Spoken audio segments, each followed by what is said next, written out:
Hey guys, कैसे हैं आप सब लोग। मैं अंशुल शर्मा स्वागत करता हूं आपका आपके प्यारे से चैनल ब्रेनिक एजुकेशन केमिस्ट्री में, जिसमें आज हम डिस्कशन करने वाले हैं शारीरिक विकास के बारे में कि शारीरिक विकास क्या होता है और कैसे होता है, और बालक में और बालिका में शारीरिक विकास में डिफरेंस किस प्रकार से आता है, भाई जल्दी किस में होता है, लेट किस में होता है। इस प्रकार से हम आज ये वीडियो इस टॉपिक पे रहेगा। उसके बाद में जो वीडियो आएंगी वो इन्फेंट चाइल्ड में शारीरिक विकास कैसे होता है, फिर आपका बाल्यावस्था में कैसे होता है और किशोरावस्था में कैसे होता है। तो अलग अलग वीडियो हम बनाएंगे, डिटेल डिस्कशन होगा। पेन पेपर लेके बैठिए और जो की पॉइंट्स हैं उनको नोट करते रहिए, ठीक है। तो चलते हैं हम पहली स्लाइड की ओर, देखते हैं क्या कुछ है। तो यहाँ पे बात यह है कि एक जो सूक्ष्म जीव है गर्भ में, वो 9 महीने के अंदर जब जन्म का समय आता है, 9 महीने के अंदर एक मानव शिशु बन जाता है, ठीक है भाई। दिनों की संख्या है 280 याद रखेंगे, और महीनों की संख्या है 9 माह, ठीक है। 9 माह में बच्चा जन्म ले लेता है, और दिनों की संख्या बोले तो 280 वहाँ पे एग्जैक्ट आपका करेक्ट आंसर है, याद रखेंगे, ठीक है। यहाँ पे 10 दिन लगभग ज़्यादा हैं, क्योंकि कुछ महीने 31 दिन के भी होते हैं। सो शारीरिक विकास का अर्थ क्या है, अर्थ जानते हैं।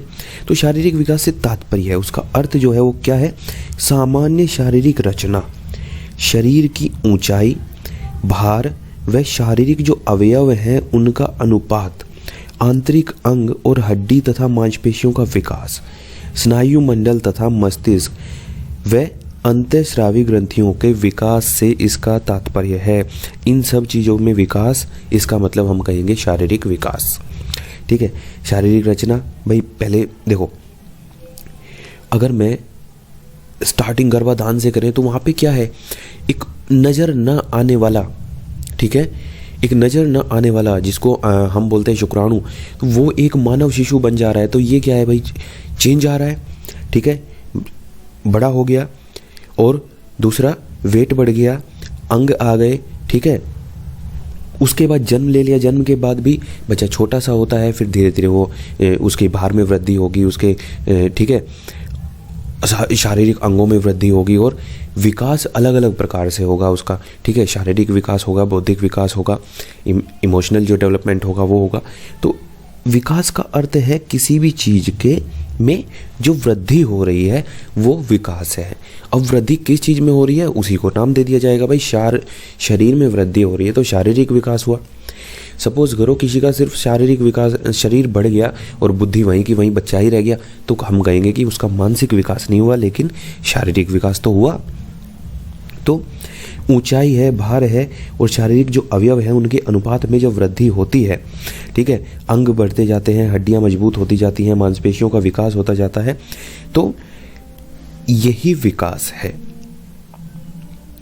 वृद्धि से यहाँ पे मेन फोकस वृद्धि पे है, ठीक है। तो जो शारीरिक विकास पे हम यहाँ पे चर्चा कर रहे हैं, तो शारीरिक विकास 4 क्षेत्रों को प्रभावित करता है।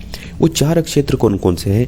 स्नायु मंडल का विकास, ठीक है भाई, बहुत सारी जो है हड्डियां हैं शरीर में, तो वो जुड़ेंगी कैसे? स्नायु मंडल, इनको बोलते हैं लिगामेंट, ठीक है, इनको बोलते हैं क्या, लिगामेंट्स बोला जाता है, जिससे हड्डियां जुड़ी रहती हैं और मोशन करती रहती हैं, और बॉडी का जो स्ट्रक्चर है वो मेंटेन रहता है, ठीक है। तो स्नायु मंडल के साथ साथ क्या होगा भाई, संवेगों का और बुद्धि का जो है वो विकास होगा। जाहिर सी बात है, समय के साथ में ना सारे विकास पैरेलल चल रहे होते हैं, क्योंकि सिर्फ शरीर ही नहीं बढ़ता। ऐसा नहीं है कि भाई पहले शरीर बढ़ेगा, फिर जब बच्चा 12 वर्ष का या 15 वर्ष का हो गया उसके बाद बुद्धि बढ़नी स्टार्ट होगी, ऐसा नहीं होता। सारे ही विकास जो है वो पैरेलल यहाँ पे चलते रहते हैं। नेक्स्ट आता है मसल्स का जो विकास है, मांसपेशियों में अभिवृद्धि, या फिर हम कहें कि मसल्स डेवलपमेंट। तो मांसपेशियों में वृद्धि के साथ साथ बालक अपने अंगों पर नियंत्रण करने की शक्ति भी आ जाती है।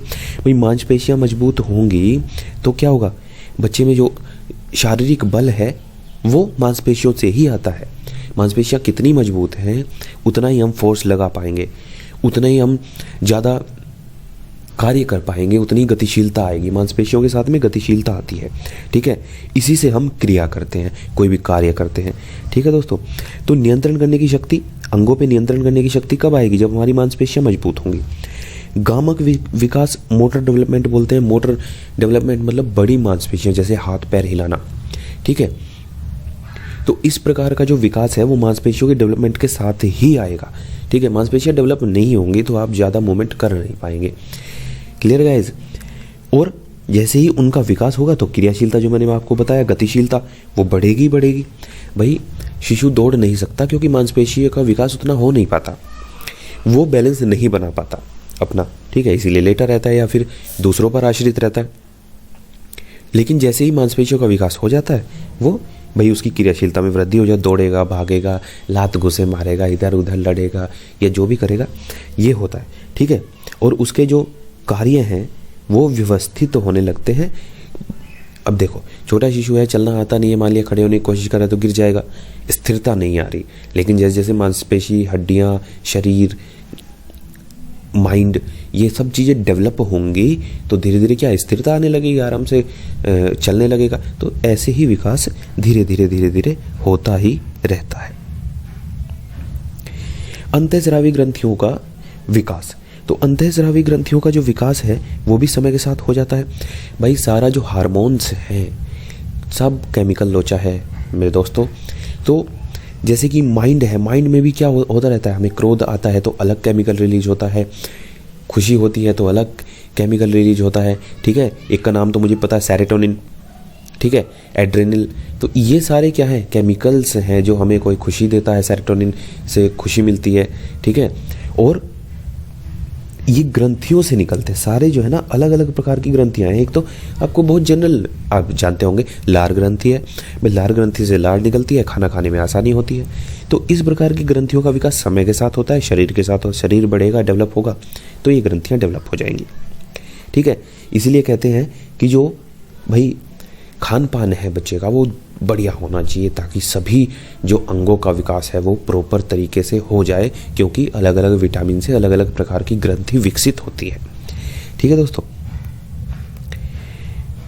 दूसरा और लास्ट पॉइंट क्या है, इन चार जो क्षेत्र थे उसमें लास्ट पॉइंट जो हमारा है वो है शारीरिक ढांचे में विकास। शारीरिक ढांचे में विकास समय के साथ होगा ही होगा। शारीरिक ढांचे का मतलब यहाँ पे क्या है, शरीर की बनावट से है, उसके बाहर से है, लंबाई है, अंग के अनुपात में स्थायित्व आने से है। भाई जब बच्चा होता है, बच्चे के हाथ और पैर छोटे होते हैं उसके बाकी शरीर के अनुपात में, और जैसे जैसे वो बड़ा होता जाता है, जो वृद्धि है वो हाथों और पैरों की, अभी देखो आपके जो हाथ पैर हैं वो एज कंपेयर टू, अगर हम अनुपात निकालें बच्चे के हाथ पैर का और शरीर का, तो हमारे दुगने हो जाते हैं, डबल हो जाते हैं, ठीक है, लेंथ। तो हाथ पैरों की विकास ज़्यादा तीव्र गति से बढ़ता है। अब बच्चे के तो भाई हाथ भी उतने ही होते हैं, पैर भी उतने ही होते हैं, छोटे से होते हैं। तो ये शारीरिक ढांचे का विकास समय के साथ होगा। जैसे जैसे समय बढ़ेगा, शारीरिक ढांचे का विकास होता चला जाएगा, शरीर की बनावट और उसके जो स्थायित्व आना शुरू हो जाएगा, मांसपेशियों का विकास होगा और गामक विकास उसको हम बोल सकते हैं, वो होता जाता है। अब देखते हैं विशेषताएं क्या हैं भाई।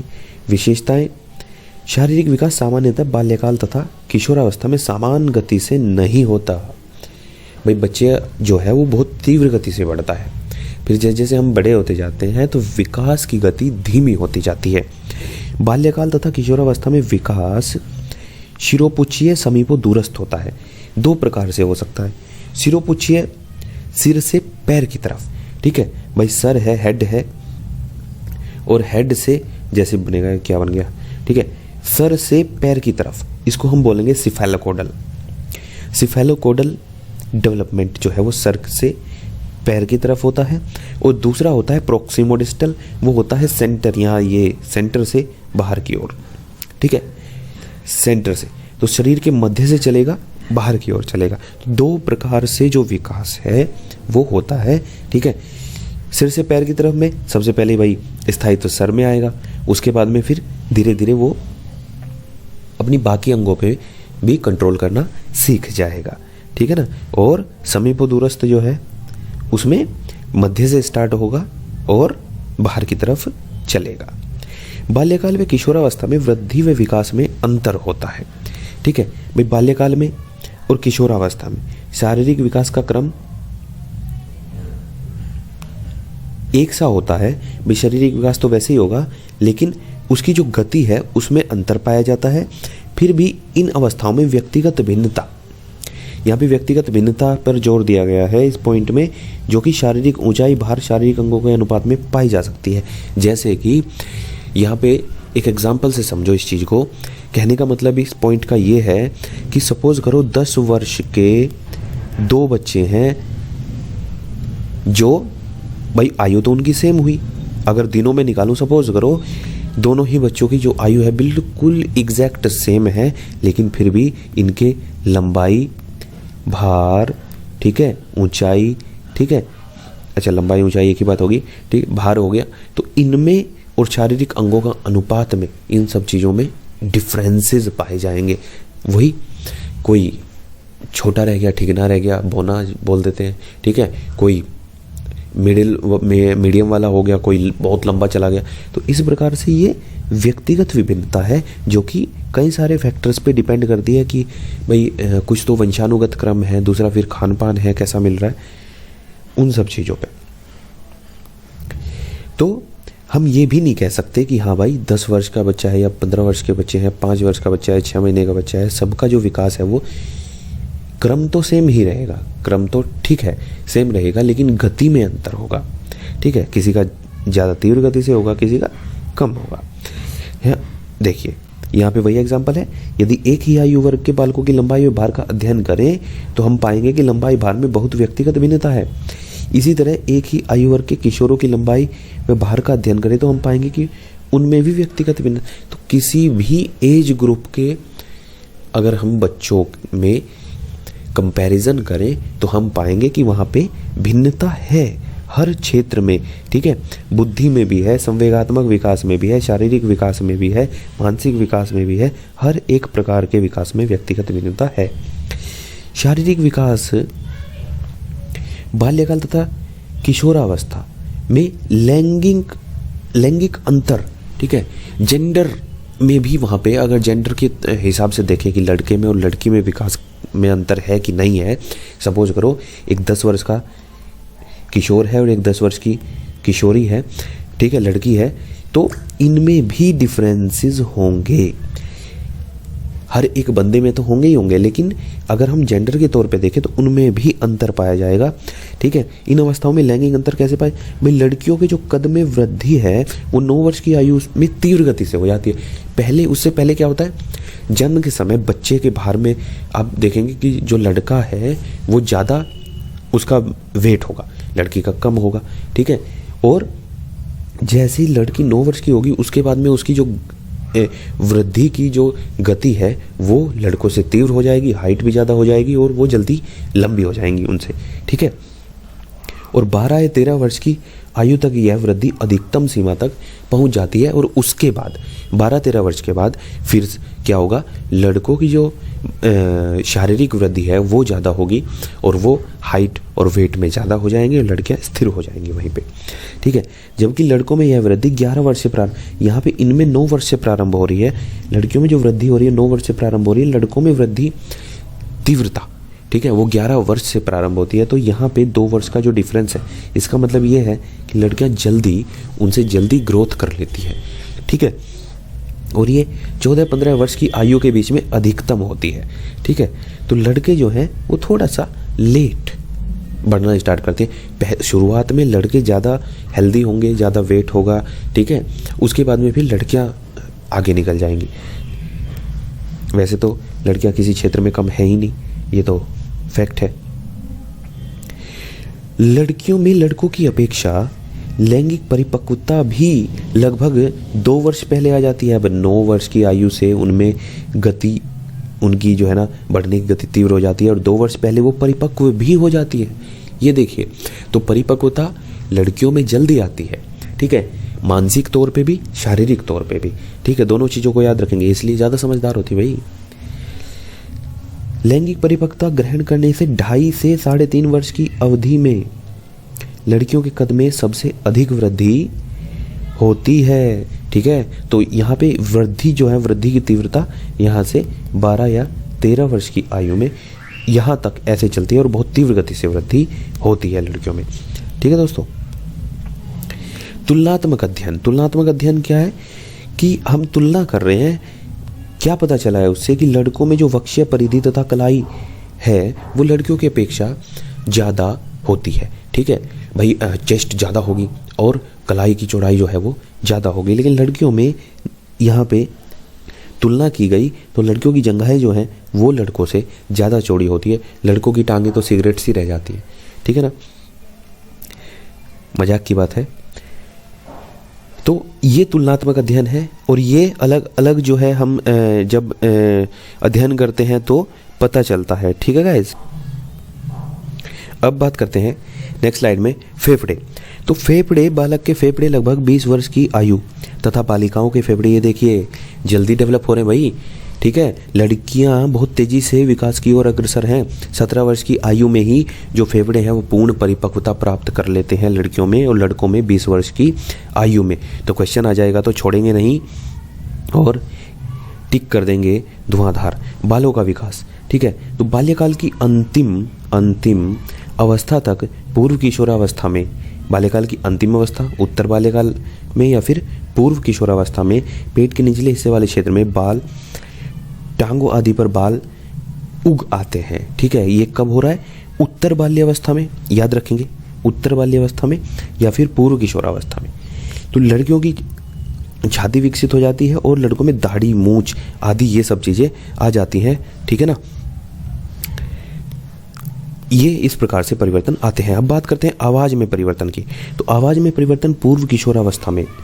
ठीक है, पूर्व किशोरावस्था जब आ रही है तब बच्चा हो चुका है कितना भाई, 12 वर्ष तक उत्तर बाल्यावस्था हो गई, 13 वर्ष से स्टार्ट 12-13 वर्ष की आयु है। ठीक है, और यहाँ पे आवाज़ में जो है वो परिवर्तन आने लगता है। लड़कियों की आवाज़ पतली और लड़कों की आवाज़ मोटी होनी शुरू हो जाती है। पहले क्या होता है, वो एक जैसी ही लगभग रहती है। ठीक है दोस्तों, अब बात करते हैं हरलोक के कथन की। हरलोक महोदय क्या कहते हैं कि अभिवृद्धि लयात्मक होती है, लय में होती है, नियमित नहीं होती। विकास प्रक्रिया में तीव्रता तथा मंदता का एक क्रम होता है तथा सभी व्यक्तियों में विकास चक्र निश्चित समय पर प्रकट नहीं होते। कहने का मतलब यही है कि व्यक्तिगत विभिन्नता पाई जाती है, किसी का विकास जल्दी, किसी का विकास देर से, किसी का विकास ज़्यादा, किसी का कम। ठीक है, ये होता रहता है। तो व्यक्तिगत विभेद के कारण विकास चक्र की गति तथा अंतराल में जो है वो भिन्नता पाई जाती है और विभिन्न अंगों के विकास की गति भी अलग अलग अवस्थाओं में समान नहीं होती। तो हरलोक महोदय यहाँ पे व्यक्तिगत विभिन्नता की बात कर रहे हैं कि लयात्मक तो होती है, क्रम है लेकिन फिक्स नहीं है कि उतना ही होगा। 15 वर्ष का 20 वर्ष का बच्चा है तो उसकी हाइट जो है वो 5 फीट ही या 5.5 फीट या 6 फीट ही होगी, ऐसा फिक्स नहीं है। कोई 6 फीट का भी है, कोई 5 फीट का भी है। ठीक है, तो ये भिन्नताएं वो पाई जाती हैं हर जगह, हर किसी क्षेत्र में। टॉमसन का कथन सुनिए। टॉमसन महोदय कहते हैं कि मानव शरीर समग्र रूप में अभिवृद्धि नहीं करता, न ही यह सभी दिशाओं में एक साथ विकसित होता है। इनका भी कथन यही है कि भाई सिमिलैरिटी नहीं है, फिक्स नहीं है, कुछ भी डिपेंड करता है कि हम कैसे वातावरण में रहते हैं, हम खुश हैं, दुखी हैं, खान पान हमारा कैसा है, और हम जो जीन्स हैं, वंशानुगत क्रम है, ठीक है, वो किस प्रकार के हैं। ठीक है दोस्तों, तो ये सब यहाँ पे भिन्नताएं पाई जाती हैं, यही सब इन लोगों ने बोला है। और यहाँ पर वीडियो आपकी होती है फिनिश शारीरिक वृद्धि और विकास में। ये कुछ जो पॉइंट्स थे मैंने आपको बताए, और नेक्स्ट वीडियो में हम लेके आएंगे आपके लिए क्या, शैशवावस्था, प्योर शैशवावस्था में फिजिकल डेवलपमेंट होता कैसे है। ठीक है, उस पर हम चर्चा करेंगे। ये तो एक जनरल टॉपिक्स हो गए। ठीक है, अब अलग अलग अवस्थाओं में, जो कि प्रश्न बहुत ज़्यादा पूछे जाते हैं। क्लियर गाइज, तब तक के लिए पढ़ते रहें, आगे बढ़ते रहें। All the best.